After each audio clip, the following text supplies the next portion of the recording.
नमस्कार। प्रभात साक्षी news network के खास कार्यक्रम शौर्य पथ में आप सभी का स्वागत है। भारत की सैन्य शक्ति आज केवल सीमा की रक्षा का नाम नहीं, बल्कि दक्षिण एशिया से लेकर इंडो पैसिफिक तक स्थिरता, संतुलन और शांति की गारंटी है। यह शक्ति सिर्फ हथियारों से नहीं, बल्कि अनुशासन, रणनीति, तकनीक और उससे भी बढ़कर भारतीय सैनिकों के अटूट साहस से जन्म लेती है। हाल की 3 महत्वपूर्ण घटनाओं पर नजर डालें तो इंडो नेपाल संयुक्त सैन्य अभ्यास Surya Kiran, Bharat Indonesia special forces अभ्यास गरुण शक्ति और भारतीय सेना द्वारा अग्रिम मोर्चों पर 3D कंक्रीट प्रिंटिंग तकनीक का तेजी से अपनाना दुनिया को यह संकेत देते हैं कि भारत की सेना 21वीं सदी की सबसे सक्षम, चुस्त, आधुनिक और निर्णायक सेनाओं में से एक है। हम आपको बता दें कि पिथौरागढ़ में संपन्न सूर्य किरण 2025 केवल एक संयुक्त अभ्यास नहीं था। यह हिमालयी सुरक्षा ढांचे की मजबूती, भारत नेपाल की ऐतिहासिक मित्रता और भविष्य की सामरिक साझेदारी का सजीव प्रतीक था।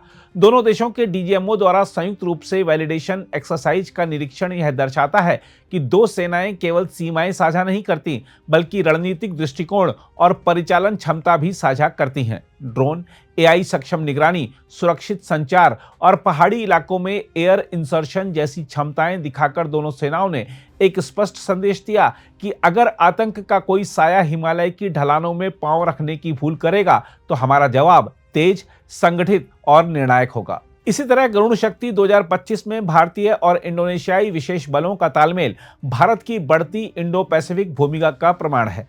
हेलीबॉर्न mission, semi mountain operations, drone विरोधी तकनीक और एक एक गोली की सटीकता ने दिखाया कि भारत केवल अपने लिए नहीं, बल्कि पूरे क्षेत्र की सुरक्षा चेतना का केंद्र बन चुका है। भारत के विशेष बल शैडोज एंड स्टील आज आतंकवादियों और शत्रुओं दोनों के लिए यह समझना आवश्यक बना चुके हैं कि आधुनिक युद्ध क्षेत्र में भारतीय कमांडो का सामना करना केवल कठिन नहीं, लगभग विनाशकारी साबित होगा। देखा जाए तो इन अभ्यासों से उत्पन्न शक्ति केवल ट्रेनिंग ग्राउंड तक सीमित नहीं रहती। इसके साथ साथ भारतीय सेना की इंजीनियरिंग क्षमता भी एक नए युग में प्रवेश कर चुकी है। सिक्किम के अग्रिम क्षेत्रों में on site 3D concrete printing का इस्तेमाल यह दिखाता है कि भारत अब सीमा निर्माण को पुराने ढंग से नहीं देखता।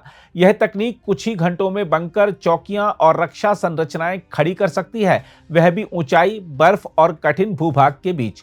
विस्फोट रोधी, बैलिस्टिक प्रतिरोधी, स्थानीय सामग्री से निर्मित और पूरी तरह स्वदेशी संरचनाएं दुश्मन को यह बताने के लिए काफी हैं कि भारत की सीमाओं को कमजोर करना अब संभव नहीं है।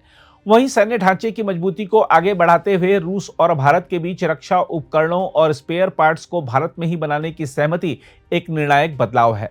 वर्षों से भारतीय बलों की यह समस्या रही थी कि विदेशी पुर्जों की विलंबित सप्लाई ऑपरेशनल तैयारी पर असर डालती थी, लेकिन अब मेक इन इंडिया के तहत रूसी प्रणालियों के पुर्जे भारत में ही बनेंगे, वह भी तेजी से, भरोसे के साथ और निर्यात क्षमता के साथ। इससे भारतीय सेना की तत्परता नई ऊंचाइयों पर पहुंचेगी।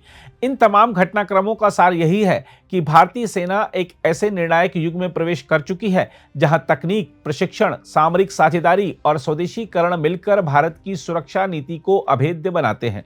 दुश्मनों के लिए यह समय मनन का है, क्योंकि आज भारत न केवल अपने क्षेत्रीय वातावरण को पढ़ना जानता है, बल्कि उसे आकार देने की क्षमता भी रखता है। जो राष्ट्र AI, drone swarm, CUAS, 3D printed defence structure और संयुक्त स्पेशल फोर्स ऑपरेशंस में दक्ष हो, उसकी सेना को चुनौती देना वैसा ही है जैसे पर्वत से टकराकर हवा अपने दिशा ज्ञान पर प्रश्न खड़ा करे। भारतीय सैनिकों की यही विशेषता है कि वह तकनीक से लैस हैं, पर तकनीक पर निर्भर नहीं। वह परंपरा से प्रेरित हैं, पर अतीत में अटके नहीं हैं। वह मित्रता का हाथ भी बढ़ाते हैं और शांति का मार्ग भी दिखाते हैं, पर राष्ट्र की संप्रभुता से समझौता करने का विकल्प कभी नहीं चुनते। पिथौरागढ़ में लगाया गया मित्रता का वृक्ष इस बात का प्रतीक है कि भारत साझेदारी चाहता है, प्रभुत्व नहीं। पर भारत की मित्रता को उसकी कमजोरी समझना इतिहास की वही गलती होगी जिसका परिणाम शत्रुओं को हमेशा भारी पड़ा है। बहरहाल, जहां भारतीय तिरंगा लहराता है वहां साहस सीमा नहीं देखता, और जहां भारतीय सैनिक खड़ा होता है वहां शत्रु केवल दूरी ही नहीं, दिशा भी बदल लेता है। यह नया भारत है, शांत, सक्षम और निर्णायक, और यह भारतीय सेना है, अडिग, अजेय और अटल। अगर आप भी लेना चाहते हैं देश दुनिया की तमाम जानकारी, तो आज ही सब्सक्राइब करें हमारे चैनल को। साथ ही नीचे दिए बेल आइकन को जरूर दबाएं ताकि हर अपडेट आप तक पहुंच सके।